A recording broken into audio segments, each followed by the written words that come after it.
Good morning friends. સ્પર્ધાત્મક પરીક્ષાઓ માટેના કરંટ અફેર્સ જોઈ લઈએ. આજની તારીખ છે 15 ડિસેમ્બર. પહેલો ક્વેશ્ચન છે, આજે પ્રધાનમંત્રી નરેન્દ્ર મોદી ગુજરાતના કયા વિસ્તારની મુલાકાતે આવશે? કચ્છ.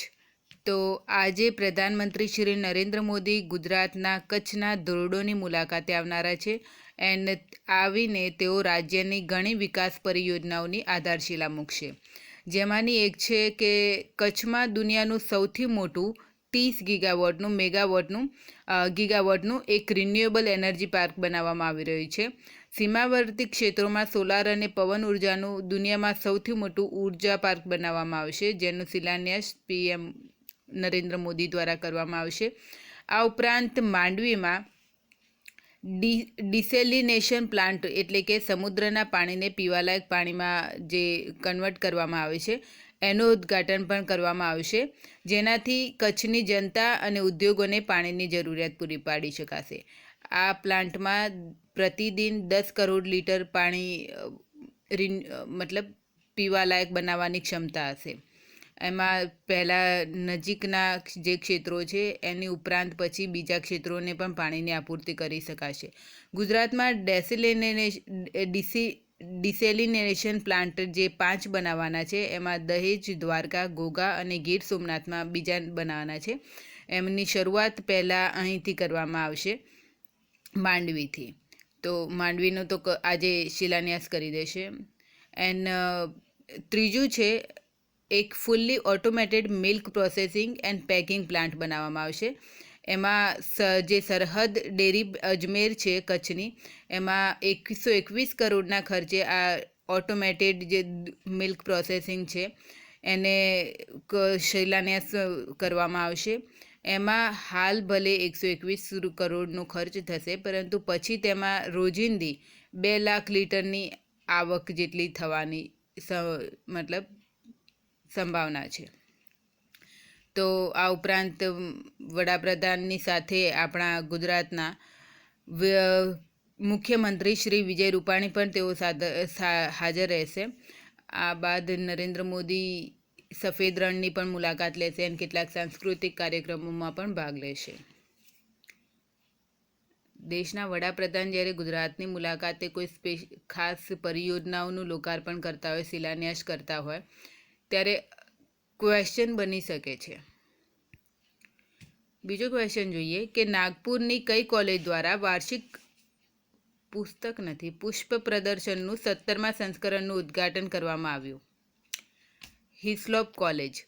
તો હિસ્લોપ કોલેજના વનસ્પતિ વિજ્ઞાન વિભાગ દ્વારા આયોજિત 2 દિવસીય પ્રદર્શનમાં ડ્રેકેના, પેટુનિયા, મેરીગોલ્ડ સહિત વિભિન્ન ફૂલોના છોડનું પ્રદર્શન કરવામાં આવશે.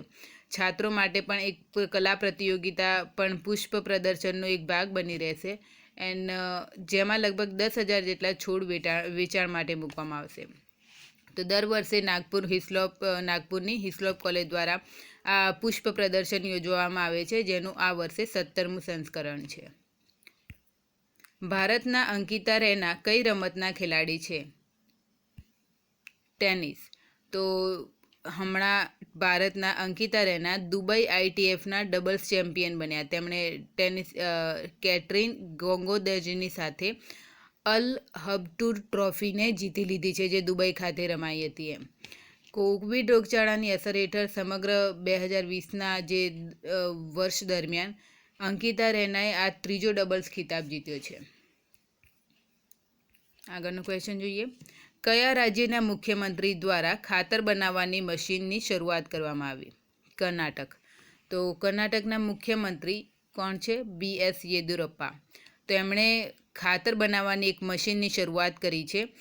આ મશીન હાઈટેક એગ્રીકલ્ચરના ચેરમેન ડૉક્ટર નાગરાજ હેગડે દ્વારા વિકસિત કરવામાં આવ્યું છે, જેમાં ખાતર બનાવવાની મશીન, ભૂસીરી અને મૃદા પરીક્ષણ ઉપકરણ ભૂમિત્રનું અનાવરણ કર્ણાટકના CM BS યેદુરપ્પા દ્વારા 12 ડિસેમ્બરના રોજ કરવામાં આવ્યું હતું.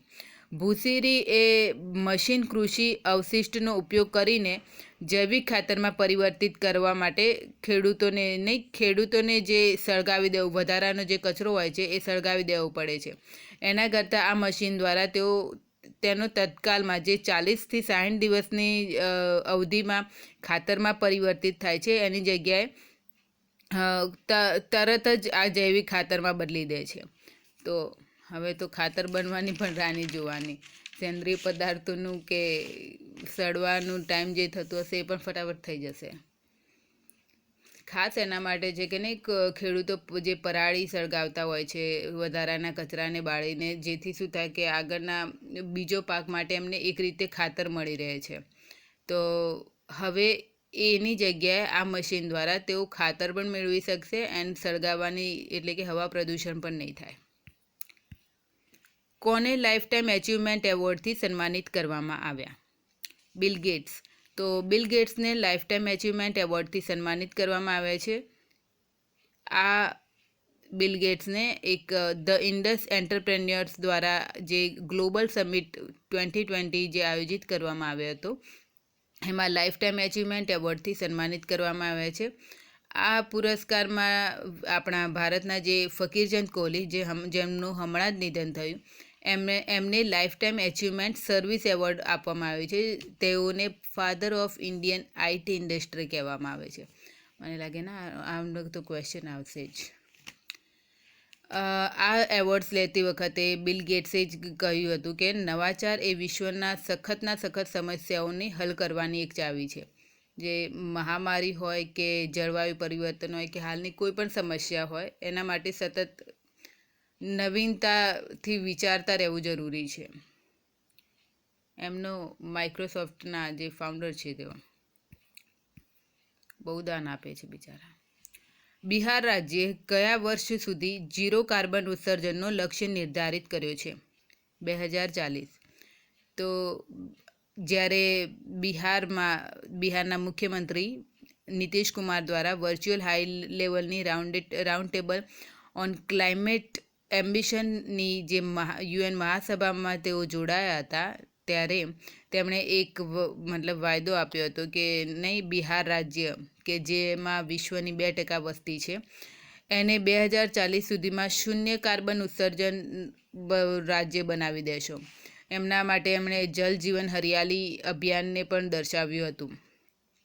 એમણે એ વખતે એક વાક્ય ખાસ નોંધ્યું હતું કે ગાંધીજીએ કહ્યું છે કે નહીં, કે પૃથ્વી પાસે દરેકની જરૂરિયાતો માટે પૂરતું છે, ઇનફ છે, પરંતુ દરેકના લોભને સંતોષવા માટે પૂરતું નથી. એટલે કે જો દરેક વ્યક્તિ પોતાના ખપ પૂરતું વાપરે તો પૃથ્વી ઉપર પૂરતી વસ્તુઓ છે, કોઈને ખૂટે એવી નથી. પરંતુ જ્યારે આપણે લોભ સંતોષવાનું શરૂ કરીએ છીએ એ વખતે ખૂટી પડે છે. એન્વાયરમેન્ટ વિશે કે પર્યાવરણ વિશે જ્યારે બી કોઈ બી નિબંધ લખતા હોય, કોઈ ક્વેશ્ચન લખતા હોય, આ સેન્ટેન્સ લખવું સારું છે. એટલે હમણાં બિહાર દ્વારા જ્યારે એમણે નક્કી કર્યું છે કે 2040માં તેઓ સુધીમાં 0 કાર્બન ઉત્સર્જન બનાવી દેશે, એના માટે બિહાર દ્વારા હમણાં તમામ વિશ્વવિદ્યાલયોને એટલે કે અંડર ગ્રેજ્યુએટ સ્તરે જળ સંરક્ષણ, પર્યાવરણ સંરક્ષણ, વાયુ પ્રદૂષણ અને તેનાથી બચાવ જેવા 3 નવા કોર્સને શરૂ કરવાનું નક્કી કરવામાં આવ્યું છે, કે જેનાથી શું થાય કે લોકોમાં જાગૃતતા વધે, બાળકોમાં, સ્ટુડન્ટ્સમાં સૌથી વધુ જાગૃતતા વધે એ જરૂરી છે, કારણ કે એ જ ભવિષ્યનું નિર્માણ કરવાના છે. આગળનો ક્વેશ્ચન જોઈ લઈએ. કયા પ્રથમ ગેર ભારતીયને રામાનુજન પુરસ્કાર 2020 ફોર યંગ મેથેમેટિશિયન અપાયું? Carolina Araujo. તો ડૉક્ટર કેરોલિના અરુઝો, જે institute for pure and applied mathematics, Rio de Janeiro, બ્રાઝિલના મેથેમેટિશિયન છે, એમને આ પુરસ્કાર આપવામાં આવ્યો છે. ભારત સરકાર દ્વારા જે ફંડ આપવામાં આવે છે વિકાસશીલ દેશોને, એ દેશોમાંથી આપવામાં આવે છે. એ દેશોમાંથી જ આ પુરસ્કાર માટે પસંદગી કરવામાં આવે છે. દર વર્ષે આ પુરસ્કાર આપવામાં આવે છે. તો આ વર્ષે આપવામાં આવ્યો છે કેરોલિના અરુઝો. ભારતીય મૂળના કયા સાંસદને કોંગ્રેસનલ પ્રોગ્રેસિવ કોકસ અધ્યક્ષ રૂપે ચૂંટવામાં આવ્યા? પ્રમીલા જયપાલ. તો ભારતીય મૂળના અમેરિકી સાંસદ પ્રમીલા જયપાલને અમેરિકી સંસદના કોંગ્રેસનલ પ્રોગ્રેસિવ કોકસના અધ્યક્ષ તરીકે પસંદ કરવામાં આવે છે. તેઓ ભારતના ચેન્નઈમાં જન્મ્યા હતા. તેઓ CPC એટલે કે કોંગ્રેસનલ પ્રોગ્રેસિવ કોકસ, ના એક જણાવ્યું હતું કે CPC એ રંગભેદ ખતમ કરવા, ગરીબી અને અસમાનતાને દૂર કરવા જેવા કામોને પ્રાથમિકતા આપશે અને દેશમાં એક પરિવર્તનનો માર્ગ લાવશે કે જે અત્યારે અમેરિકામાં સૌથી વધુ રંગભેદના જે બનાવો બન્યા છે એ વખતે એમણે આ બાબતે પોતાની પ્રતિબદ્ધતા દર્શાવી હતી. ટાઈમ મેગેઝિન દ્વારા 2020ના એન્ટરટેઇનર ઓફ ધ યર કોને પસંદ કરવામાં આવ્યા? BTS. તો BTS એક ગ્રુપ છે 7 છોકરાઓ છે. એમને જે પોપ સ્ટાર છે કે શું કહેવાય એને સ્ટેજ શો કરતા હોય છે, એમના આલ્બમ પણ આવ્યા છે, રિલીઝ થયેલા છે, ફેમસ બની ગયા. આ 2020ના વર્ષમાં તેમણે ખૂબ દરેક પ્રકારે એમને જે લોકોને એન્ટરટેન કર્યા છે. તો આ ગ્લોબલ પોપ સ્ટાર્સ છે એન્ડ ગ્રામી એવોર્ડ માટે પણ તેમને નોમિનેટ કરવામાં આવ્યા હતા. તેમનું ગ્રુપનું ખાસ એ છે કે તેઓ દયાભાવ, જોડાણ અને સ્વસ્વીકારનો જે સંદેશ આપી રહ્યા છે એના પર હંમેશા કાયમ રહ્યા છે એન્ડ દુનિયાભરના લોકો તેમના ફેન છે. તો એમને આ વર્ષે ટાઈમ મેગેઝિન દ્વારા એન્ટરટેઇનર ઓફ ધ યર પસંદ કરવામાં આવ્યા છે. ટાઈમ મેગેઝિન દ્વારા 2020ના એથ્લીટ ઓફ ધ યર કોને પસંદ કરવામાં આવ્યા છે? LeBron James. તો આ અમેરિકાના બાસ્કેટબોલના ખેલાડી છે. તેમણે અમેરિકામાં જ્યારે આ વર્ષે રંગભેદની ઘણી ઘટનાઓ બની ત્યારે તેના વિરોધમાં મોર ધેન અ વોટર નામનું એક ઝુંબેશ ચલાવવામાં આવી હતી. એ શું છે કે એક નોન પ્રોફિટ ઓર્ગેનાઇઝેશન છે જેમાં લેબ્રોને રંગભેદ સામે અવાજ ઉઠાવ્યો હતો. ઉપરાંત મતદારને પોતાના રાઇટ ટુ વોટ એટલે કે તમારા મત આપવાના અધિકારનો વ્યવસ્થિત યોગ્ય ઉપયોગ કરવા માટે પ્રેરણા આપી હતી કે તમે માત્ર એક વોટર નથી, તમે એક દેશનો ભાવિ નિર્ધાર કરી રહ્યા છો.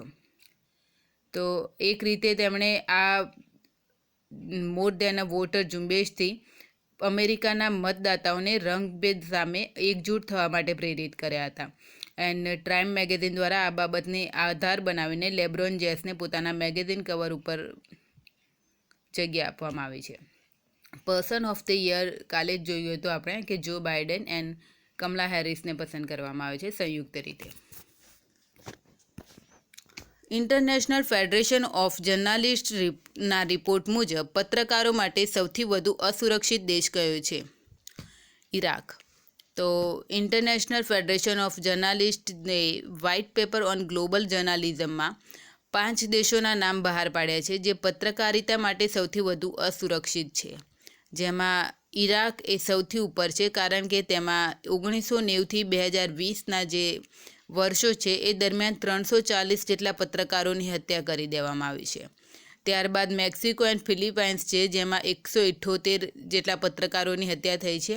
એન્ડ ત્રીજા ક્રમે છે આપણો પાડોશી દેશ પાકિસ્તાન, જેમાં 138 જેટલા પત્રકારોની હત્યા કરી દેવામાં આવી છે.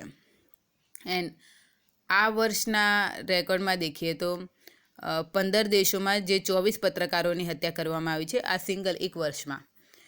એન્ડ એમાં મેક્સિકો એ હાઈએસ્ટ સૌથી ઉપર છે કે એમાં 13 પત્રકારોની હત્યા આ જ વર્ષે કરી દેવામાં આવી. પાકિસ્તાનમાં 5 એન્ડ અફઘાનિસ્તાન, ઇરાક, નાઇજીરિયામાં 3. સારું છે એટલીસ્ટ આમાં ભારત નથી. આપણા ભારતમાં તો બોલવાની એન્ડ વાણીની સ્વતંત્રતા છે એન્ડ લોકશાહી રાજ્ય છે એટલે દરેકને પૂરતો અધિકાર છે. જ્યારે ઈરાનમાં 2017માં હમણાં પ્રદર્શનમાં જે એક પત્રકારે નહીં કે એમાં ફક્ત હવા આપી રહ્યા હતા કે પ્રોત્સાહન આપી રહ્યા હતા કે એક રીતે તેમને નહીં પુશ કરતા હતા ખાલી, તો એવા પત્રકારને ફાંસીની સજા આપી દેવામાં આવી હતી. એ પણ હમણાં આપવામાં આવી હતી 2 દિવસ પહેલાં જ. તો એવા દેશમાં તો પત્રકારિતા કરાય જ નહીં ને. કયા રાજ્ય દ્વારા લગ્ન સમારંભ માટે ઓનલાઈન રજિસ્ટ્રેશન ફરજિયાત કરી દેવામાં આવ્યું છે? ગુજરાત. તો ગુજરાત સરકારે રાજ્યમાં લગ્ન સમારંભ માટે ઓનલાઈન રજિસ્ટ્રેશન ફરજિયાત કરી દીધું છે.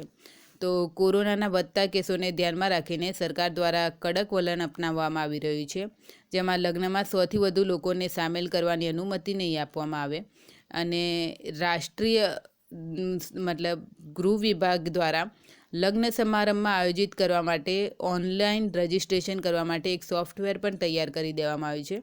એની ગુજરાત ગૃહ વિભાગે જાણકારી આપી છે, જે ડિજિટલ ગુજરાત પોર્ટલ પર એક એક્ટિવેટ પણ કરી દેવામાં આવ્યું છે કે હવેથી તમારે જ્યારે મેરેજ હશે, ફંક્શન તમે કરતા હશો, એ વખતે તમારે ઓનલાઈન રજિસ્ટ્રેશન કરવું ફરજિયાત રહેશે. તો આપણું ડિજિટલ ગુજરાત આગળ વધી રહ્યું છે. આજના માટે આટલા જ. Thank you.